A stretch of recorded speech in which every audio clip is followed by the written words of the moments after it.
Hello guys. जय श्री राम। सब सुख लहे तुम्हारी शरणा, तुम रक्षक का हो को डरना। हनुमान जी की कृपा से सब संभव हो जाता है, ये तो सबको पता है। और ख़ासकर हनुमान जी की भक्त के लिए बहुत बड़ी बात है, क्योंकि जब हनुमान जी देने लगते हैं तब अपार दे देते हैं। यानी भक्त के लिए कोई भी कमी नहीं रह जाता है। और तो आज हम जानेंगे हनुमान चालीसा का संकल्प और हनुमान चालीसा कैसे संकल्प लेकर के पाठ किया जाए।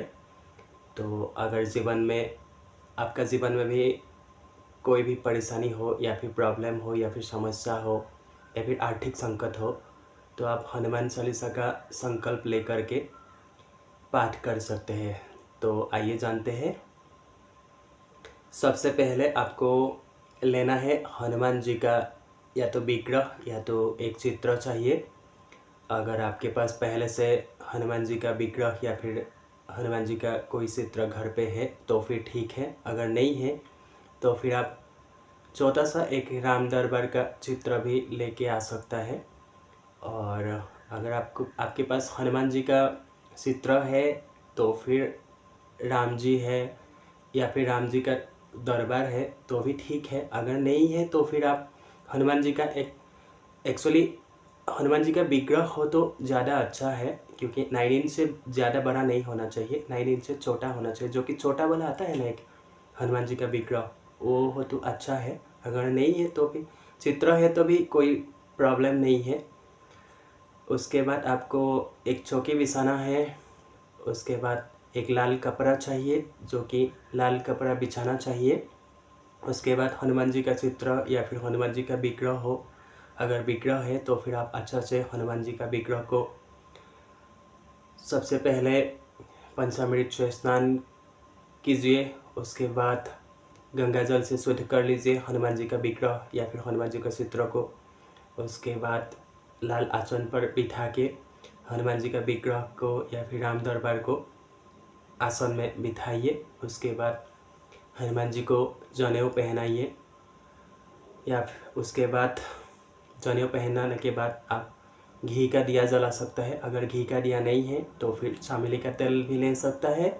अगर चामेली का तेल भी नहीं है तो फिर सरसों का तेल भी ले सकता है। ऐसा नहीं है कि घी का दिया ही जलाना है, क्योंकि प्रभु तो भाव के भूखे हैं, तो फिर ऐसा कोई नहीं है। बट फिर भी अगर सरसों का तेल का दिया हो तो ज़्यादा अच्छा है। अगर नहीं है तो फिर कोई भी हो सकता है, बस मन में भाव होना चाहिए। उसके बाद आप प्रभु को चंदन का तिलक लगाइए, जो कि हनुमान जी को पसंद है। ऑरेंज कलर का सिंदूर, उसका तिलक लगा सकते हैं। उसके बाद प्रभु के लिए कुछ भी भोग आप अर्पण कर सकते हैं। जैसे हो गया केला का भोग लगा सकते हैं। हनुमान जी को केला बहुत ज़्यादा प्रिय है, या फिर गुड़साना का भोग लगा सकते हैं, या फिर बूंदी का लड्डू हो गया, लड्डू का भोग लगा सकते हैं। अगर वो भी नहीं है तो फिर आप एक छोटा सा गुड़ का टुकड़ा भी रख सकता है। प्रभु तो भाव के भूखे हैं ना, तो ऐसा नहीं है कि आपको गुड़साना ही भोग लगाना है या फिर दूसरा कुछ ही भोग लगाना है। आप जो भी अर्पण करिएगा बस मन में भाव हो तो प्रभु स्वीकार जरूर करिएगा। तो आप उसके बाद आपको धूप दीप लगाना है। उसके बाद धूप दीप होने के बाद आपको सबसे पहले गणेश जी का स्मरण करना है। ओम गण गणपतये नमः का आप उच्चारण कर सकते हैं 5 बार या तो 11 बार या तो 21 बार। आप गणेश जी का जो मंत्र है उसको बोलिएगा। उसके बाद गणेश जी का ध्यान करने के बाद आप प्रभु श्री राम जी को आवाहन कीजिए। जैसे हो गया श्री राम जय जय राम, या फिर राम राम राम राम, या फिर सीताराम सीताराम सीताराम, या फिर सीताराम हनुमान सीताराम हनुमान सीताराम हनुमान सीताराम हनुमान सीताराम हनुमान। आप 108 बार जाप कर सकते हैं। अगर आपके पास टाइम नहीं है 108 बार बोलने के लिए तो फिर आप 5 बार भी बोल सकता है, 11 बार भी बोल सकता है, 21 बार भी बोल सकता है।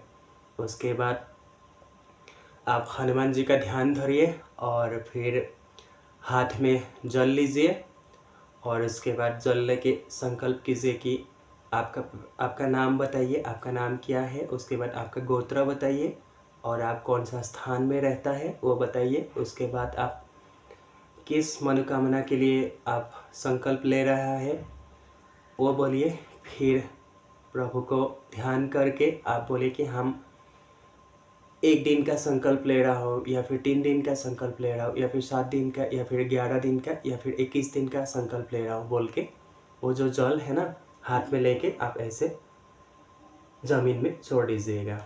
उसके बाद आप सबसे पहले राम स्तुति कर सकता है और फिर आप हनुमान जी का हनुमान चालीसा पाठ कर सकते हैं। वो आपका मर्जी, आप कितना कर सकता है। आप 1 बार भी कर सकता है, 3 बार भी कर सकता है, 7 बार भी कर सकता है, 11 बार भी कर सकता है, 21 बार भी कर सकता है।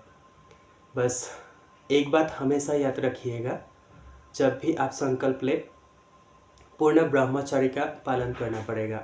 ना तो लहसुन प्याज आपको यूज़ करना होगा, ना तो अल्कोहल, ना कि नॉनवेज वगैरह बिल्कुल नहीं टच करना है, और नाखून वगैरह नहीं काटना है, और बाल वगैरह नहीं काटना है, और पूर्ण ब्रह्मचर्य रहना पड़ेगा। और तो दूसरा का घर का पानी भी नहीं पी सकते हैं।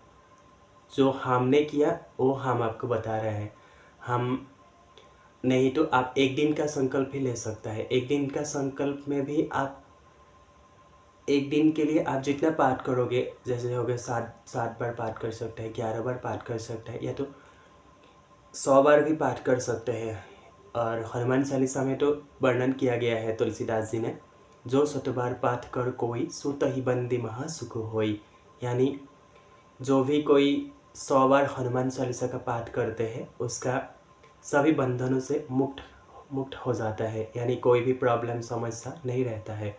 तो वो आपका ऊपर डिपेंड है, आप कैसे कितना टाइम का कितना पाठ कर सकते हैं। तो आप उसका मर्ज़ी से उसका हिसाब से आप देखिएगा, आप कर सकते हैं। और फिर देखिएगा बस प्रभु कैसे आपको हर संकट से आपको उबारता है। बस मन में भाव रखिएगा, कोई बुरा चीज़ नहीं देखना है, कोई भी गलत कार्य नहीं करना है, किसी को गलत नहीं बोलना है। उस चीज़ का आप हमेशा ध्यान रखिएगा और फिर देखिएगा प्रभु कैसे आपको हर संकट से उबारता है। बस वही है, आप लोगों के साथ शेयर करना था। तो आप लोग कर सकते हैं, जो हमने किया वो आपको बताया। अगर आपको अच्छा लगे तो आप कर सकता है। सब लोग सुखी रहे और हनुमान जी सबको ढेर सारा खुशी दे। जय श्री राम।